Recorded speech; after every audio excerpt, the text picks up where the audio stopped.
The NFL likes control. It always has. From uniforms to interviews to endorsements, the league carefully decides what's allowed when it's allowed and who benefits. But every once in a while, a player does something that quietly tests where that control really ends. And this time, it didn't come from a veteran star or a Hall of Famer with leverage. It came from a rookie quarterback standing in the middle of the Pro Bowl spotlight. Shedeur Sanders showed up to what was supposed to be a celebration. No games on the line, no pressure, just cameras, fans, and league executives watching closely. And instead of blending in, he stood out not with a speech, not with trash talk, but with a move that instantly grabbed attention across the NFL world. At first, it looked harmless, just another young player enjoying the moment. But within hours, whispers started circulating. Analysts raised eyebrows, fans started arguing. And suddenly, the Pro Bowl wasn't about drills or highlights anymore. It was about what Shedeur was wearing, what he was promoting, and whether the league was happy about it. Some people called it confidence, others called it entitlement. A few went further, suggesting it crossed an invisible line the NFL doesn't like players stepping over. And that's when the conversation shifted from football to power. Because this wasn't just about a sneaker. It wasn't just about branding. It was about timing, visibility, and a rookie showing he understood the business side of the league faster than most players ever do. For a league that sells individuality but enforces uniformity, that creates tension, especially when the player at the center of it already attracts more attention than most. And that's where things get interesting. Because depending on who you ask, Shedeur Sanders either exposed a crack in the NFL's system or walked straight into a controversy he didn't fully anticipate. What happened next didn't explode publicly, but behind the scenes it sparked conversations the league couldn't ignore. And the fallout from that moment is still unfolding. The Pro Bowl is supposed to be harmless, a relaxed showcase, no real stakes, no real pressure, and usually no controversy. Players smile for the cameras, brands get quiet exposure, and the league controls the narrative from start to finish. That's why what happened with Shedeur Sanders caught so many people off guard. When Shedeur stepped onto the Pro Bowl stage, most fans were focused on one thing: how quickly a rookie quarterback had risen. First-year player, national spotlight, surrounded by veterans who had spent years fighting for that same attention. On paper, it should have been a moment of quiet validation. Instead, it became a conversation starter the NFL didn't plan for. Because Shedeur didn't just show up as another rookie grateful to be there, he showed up fully branded. The footwear, the presentation, the confidence, it wasn't accidental and it wasn't subtle. Almost immediately, cameras lingered, screenshots started circulating, and before the drills were even over, social media had already picked a side.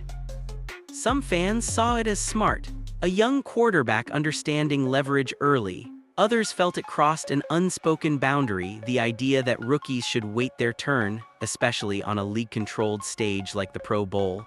That's when the tone changed. Analysts didn't call it a violation. They didn't need to. Instead, they used words like interesting, bold, and unexpected. Phrases that sound neutral but signal discomfort. Because the issue wasn't whether Shedeur was allowed to do it. The issue was whether the league liked that he did. The NFL has always walked a tightrope with player individuality. It promotes stars, sells personality, and markets swagger, but only within approved lanes.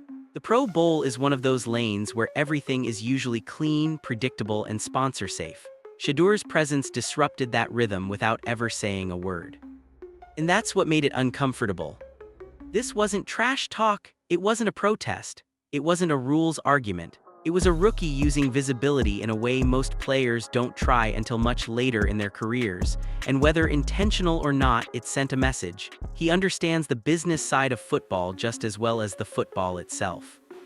That realization lingered. Because once the cameras moved on, the questions didn't.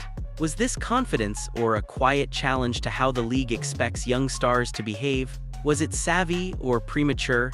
And more importantly, how would the NFL respond if this became a pattern instead of a one-time moment? But that Pro Bowl appearance was only the beginning. The reaction didn't come from the league office first. It didn't come from sponsors either. It came from body language, from sideline pauses, from the way certain conversations suddenly stopped when Shedeur walked by. Veteran players didn't criticize him publicly. That's not how this works. In the NFL, discomfort rarely shows up as outrage, it shows up as silence. Because there's an unspoken hierarchy in football. Rookies earn respect through time, not attention. You show up early, you say less. You let veterans own the spotlight, and even though that rule is never written down, everyone knows when it's been bent. Shedeur's presence at the Pro Bowl bent it. Some longtime players reportedly raised eyebrows not because of what he wore or what brand he represented, but because of when he chose to do it. The Pro Bowl isn't just another event. It's one of the few spaces where veterans expect control of the room, the narrative, and the pecking order. Seeing a rookie command that much attention disrupted the balance. And that's where the tension quietly lived. This wasn't about jealousy in the simple sense. It was about precedent. If a first-year quarterback can arrive fully branded, fully confident, and fully comfortable owning attention, what does that mean for everyone else still waiting their turn? Some fans believe that's exactly why the response felt restrained but uneasy. No praise, no open criticism, just distance. Because openly pushing back would only amplify him more, and veterans understand that better than anyone. At the same time, younger players noticed something else. They saw a rookie who wasn't shrinking, who wasn't apologizing for visibility, who looked like he belonged in the room without asking for permission, and that quietly shifted the energy. Reports didn't claim there was confrontation. There were no heated exchanges, no locker room blow-ups, but NFL tension doesn't need noise to exist. Sometimes it's a look, a pause, a decision not to engage. And that subtle reaction mattered. Because Shedeur wasn't just being evaluated as a quarterback in that moment, he was being evaluated as a presence, as someone who might eventually reshape how young stars enter the league. That kind of disruption makes people uncomfortable, especially those who had to follow a very different path. What made it more complicated was this: Shedeur didn't back off, he didn't soften his posture or retreat into rookie mode, he stayed the same, calm, confident, unbothered. And that's often what unsettles veterans the most. Because if the rookie doesn't flinch, the room has to adjust instead. But while players were navigating that tension quietly, the media was already preparing to frame it their own way. And that's when the narrative really started to shift. The media didn't jump on it immediately, and that delay was intentional. At first, it was framed as a feel-good moment, a rookie enjoying his first major NFL spotlight, but within a day, the tone shifted. Subtle questions started slipping into segments. Analysts didn't attack Shedeur directly, they questioned the implications. Was this confidence or calculation? That distinction mattered because the NFL media doesn't just cover football, it protects narratives. And Shedeur already sits in a complicated one. He's talented, he's marketable, and he comes with a last name that guarantees attention before the ball is even snapped. Some commentators leaned into praise, pointing out that the league has been pushing player branding for years. They argued that criticizing Shedeur would be hypocritical. If the NFL benefits from star power, why flinch when a player understands that early? Others weren't so convinced. They didn't accuse him of breaking rules, instead they questioned timing, maturity, and optics. The language stayed clean, but the message was clear. Is this too much, too soon? That framing alone shifted the conversation from celebration to evaluation. And once that door opened, it didn't close. Clips circulated, panels debated. Social media did what it always does: split instantly. Some fans felt Shedeur was being held to a different standard, others felt he was daring the league to respond. What made the coverage interesting wasn't what was said, but what wasn't. No one talked about his on-field performance. No breakdowns, no analysis of reads or mechanics. The focus stayed off the football, and that's rarely accidental. Because when the media chooses to zoom out like that, it's usually reacting to signals from inside the league. Not directives, not statements, just a sense that something touched a nerve. Reports didn't confirm pushback from the NFL. No league memo, no warnings, but insiders hinted that the moment caught attention. And in league language, that phrase carries weight. The debate wasn't about whether Shedeur did anything wrong. It was about whether he moved faster than the league prefers its young stars to move, whether he skipped steps others were expected to take quietly. And that question lingered. Because if Shedeur's approach is accepted, it changes expectations. It tells future rookies they don't have to wait. That visibility isn't something you earn slowly, it's something you claim early. That idea makes traditionalists uncomfortable, and it excites everyone else. By the end of the week, the story had officially shifted. It wasn't about a Pro Bowl appearance anymore. It was about control, image, and whether the NFL was ready for rookies who understand leverage from day one. And while the media debated out loud, the league itself stayed silent. Which in this case said more than any statement ever could. The NFL didn't issue a statement. No clarification, no warning, no praise either. And that silence wasn't accidental. When the league wants to shut something down, it moves fast. Fines get announced, policies get cited.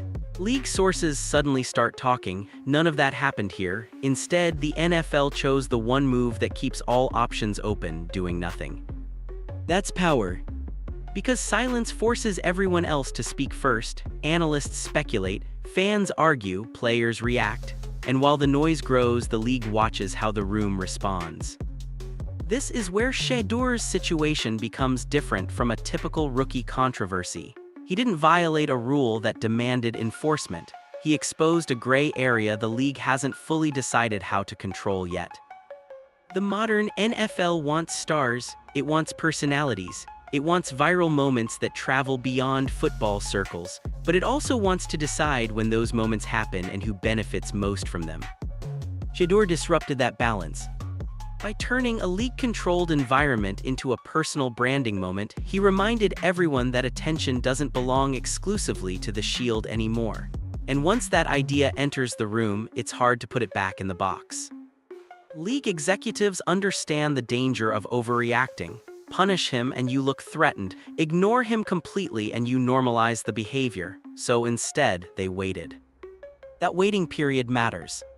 Because during that silence, the public response becomes data, engagement numbers, sentiment analysis, sponsor reactions, player reactions. Every metric helps the league decide whether this moment was a one-off or a preview.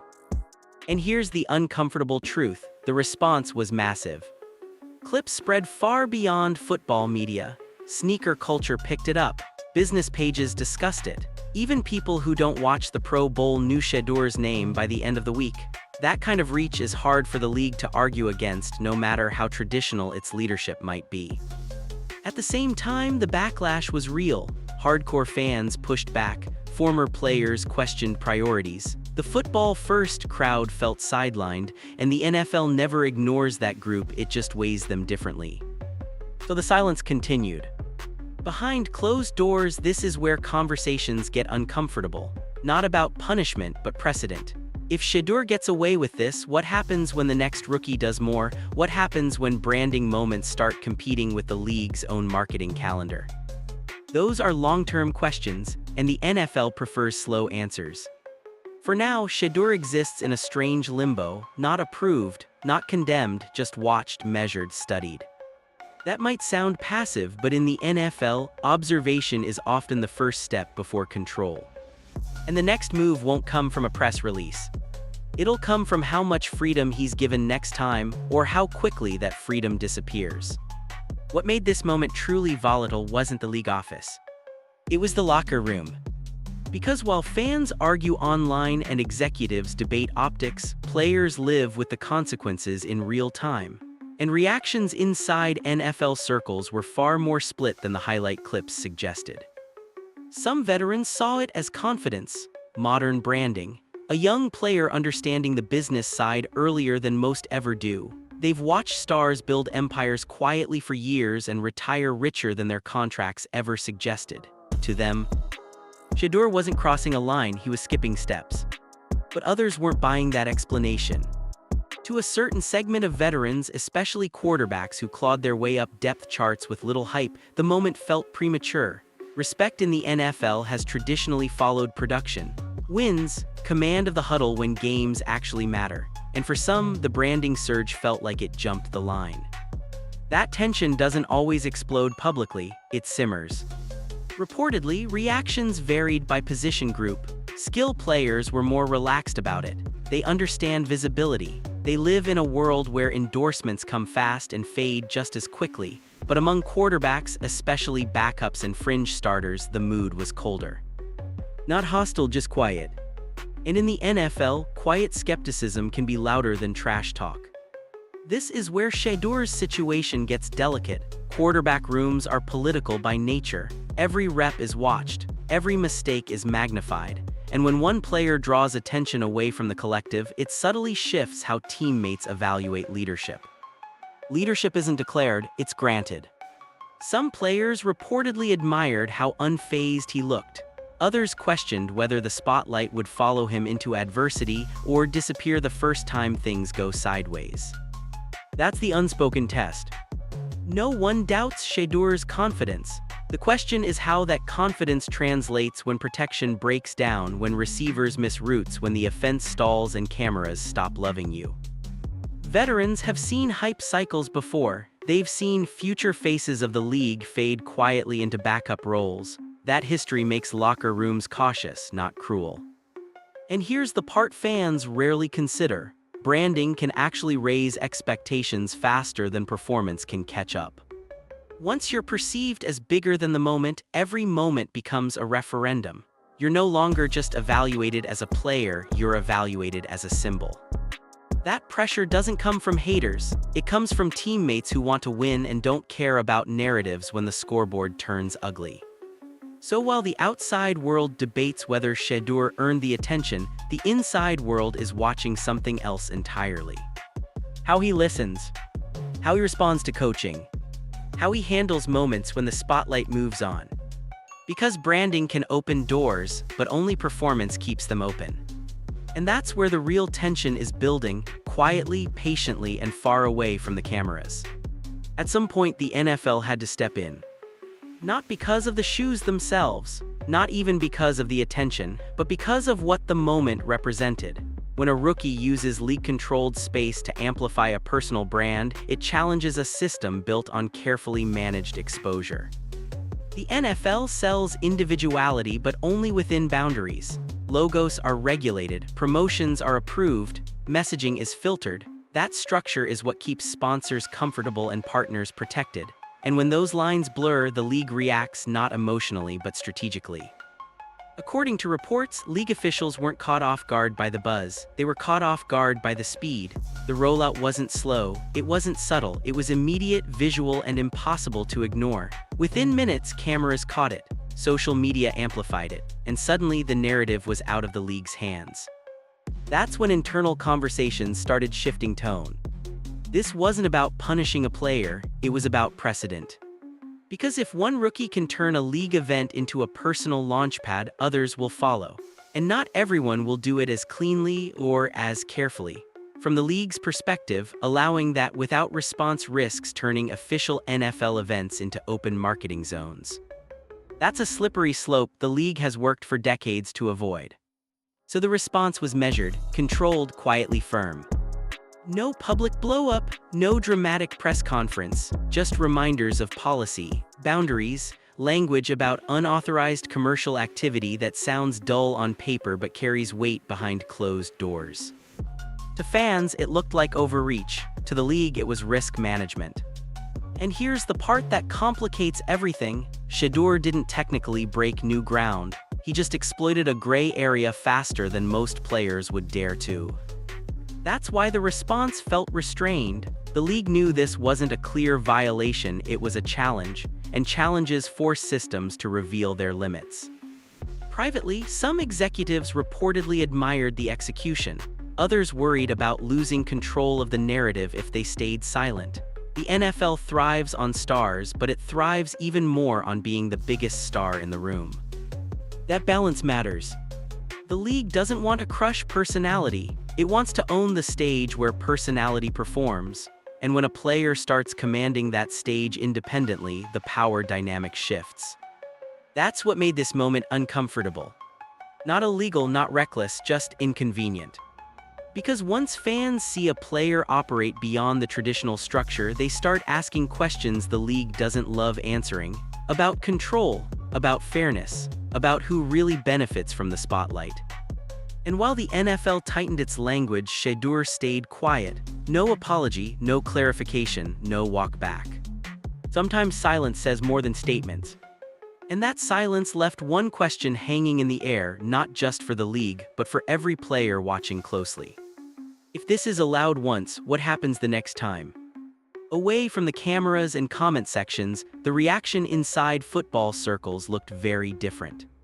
Veteran players weren't talking about sneakers, they were watching body language. During Pro Bowl practices, multiple moments quietly stood out. Shedeur wasn't drifting to the edges, he wasn't deferring out of habit. He stepped into huddles like he belonged there, not loudly, not theatrically, but with certainty. That matters more to veterans than any stat line. Quarterbacks earn respect fast or not at all. And while fans debated whether he deserved the invitation, receivers were paying attention to how he communicated routes. Linemen noticed how he handled timing. Coaches watched how quickly he processed corrections. Those details don't trend online, but they travel fast inside locker rooms. Some players were surprised, others weren't. A few veterans reportedly said the same thing in different ways. He doesn't act like a rookie. That doesn't mean he's flawless. It means he's comfortable taking responsibility, a trait that's rare, especially under scrutiny. There's also an unspoken reality in the NFL. Star power changes dynamics whether people admit it or not. When a player arrives with media gravity, teammates want to know if that gravity pulls attention away or lifts everyone with it. So far, Shedeur hasn't forced the issue. He's been described as direct but not dismissive, confident without being careless. When corrections come, he listens. When decisions are made, he owns them. That combination lowers resistance quickly. And that's where the conversation subtly shifts. Because locker rooms don't care about popularity contests, they care about trust. Can you get us lined up? Can you take blame? Can you respond when things go sideways? Those questions matter more than any viral moment. Still, not everyone is convinced. Some veterans remain cautious. They've seen hype cycles before. They've watched young quarterbacks get elevated early only to struggle when defenses adjust. Respect in this league is provisional, renewed weekly. What complicates Shedeur's case is that his brand success moves faster than his on-field resume. That creates tension even when unspoken. Not jealousy necessarily, uncertainty. Players want to know the focus stays between the lines. So far, he's walking that line carefully. He doesn't bring the brand into meetings. He doesn't reference the noise. When asked directly, he redirects to preparation. That restraint has earned him space to grow, at least for now. But the margin is thin. Because once expectations are raised, patience shrinks. If performance lags while attention grows, the locker room temperature changes fast, and no amount of marketing can cool that down. For now, though, something unexpected is happening. The people closest to the game aren't rolling their eyes. They're watching, measuring, waiting to see if the confidence translates when the games actually matter. And that's when the real verdict will be delivered, not by fans, not by analysts, but by the people sharing the field. Because in the NFL, credibility isn't announced. It's earned snap by snap. This isn't really about Shedeur Sanders anymore. It's about what the NFL is becoming. For decades, the league sold a simple idea: production equals opportunity. Perform well, get rewarded. Fall short, wait your turn. That equation shaped locker rooms, fan debates, and even how young players were developed. But the Sanders moment is forcing a recalculation. Because now, attention is currency, visibility is leverage, and cultural relevance can move faster than completion percentages ever could. The league knows this. The Pro Bowl controversy didn't hurt engagement, it multiplied it. Social media traffic spiked, debates flooded every platform. People who hadn't watched a snap were suddenly arguing about merit, branding, and fairness. From a business standpoint, it worked. That's the uncomfortable truth. The NFL didn't lose control of the narrative, it benefited from it. And Shedeur didn't stumble into that position by accident. He represents a new type of player, one who understands that the game doesn't end when the clock hits zero. It extends into branding, storytelling, and perception. Wins still matter, but attention now keeps the lights on. Some fans see that as progress, others see it as erosion. Because when visibility starts to rival performance, trust gets tested. Fans want to believe the field is still the ultimate judge. that honors are earned, not optimized, that the league's credibility isn't being traded for clicks. Right now, the NFL is walking a tightrope. Lean too hard into hype and you risk alienating purists who value structure and merit. Ignore cultural stars and you risk losing relevance in a media landscape that moves at warp speed. There's no clean solution, only trade-offs. Shedeur sits right at the center of that tension. If he develops into a consistent winner, the debate disappears, the story becomes prophetic, visionary, ahead of its time, the league looks smart, the critics look impatient. But if the performance doesn't catch up, then this moment becomes a warning, a case study in what happens when attention outruns accountability, when branding creates expectations that football alone can't immediately satisfy. That's why the next season matters more than any sneaker drop. Because this isn't just a test of one quarterback, it's a referendum on where the league is headed, on whether modern NFL stardom can be built before dominance or if dominance still has to come first. Fans will decide with their attention, teams will decide with their patience, and players will watch closely because the outcome changes what's possible for everyone who comes next. One thing is already clear. The NFL has entered an era where the spotlight doesn't wait for permission, it finds whoever can hold it. And right now, Shedeur Sanders is holding it. The question is whether the hype exists. It's whether the league is ready for what happens if it becomes the new normal.